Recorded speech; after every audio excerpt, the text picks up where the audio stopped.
Hello friends, मैं हूं doctor Radhika Vajpayee, gynaecologist and fertility specialist, Apollo medics super speciality hospital Lucknow.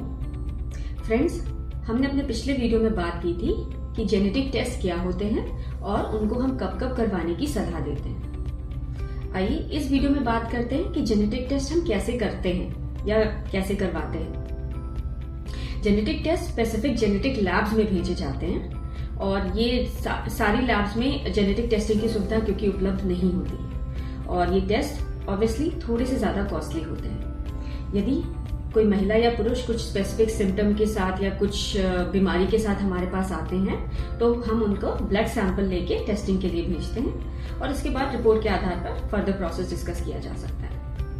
यदि कोई महिला प्रेगनेंसी प्लान कर रही है और उसको कुछ ही वजह से हमें जेनेटिक टेस्ट एडवाइस करना है तो वो हम दो प्रकार से कर सकते हैं।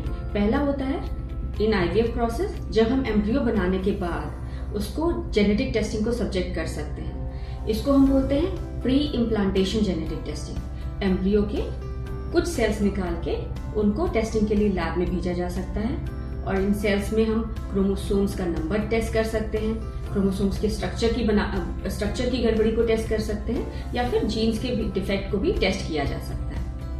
दूसरा, ड्यूरिंग प्रेगनेंसी भी जेनेटिक टेस्ट पॉसिबल है। कैसे? इसमें या फिर लगभग 12 हफ्ते पे हम प्लेसेंटा से कुछ सेल्स निकाल के टेस्टिंग के लिए भेज सकते हैं, जिसको हम कोरियोनिक विलनेस सैंपलिंग कहते हैं। इसके अलावा 16 हफ्ते के बाद हम बच्चे के चारों तरफ जो पानी होता है उसके सेल्स भेज के या फ्लूइड भेज के, उसमें सेल्स होते हैं, उस पर टेस्टिंग की जा सकती है, जिसको हम एमनियोसेंटेसिस बोलते हैं। और 20-22 हफ्ते के बाद बच्चे के जो ब्लड है उसको भी निकाल के टेस्टिंग के लिए भेजा जा सकता है,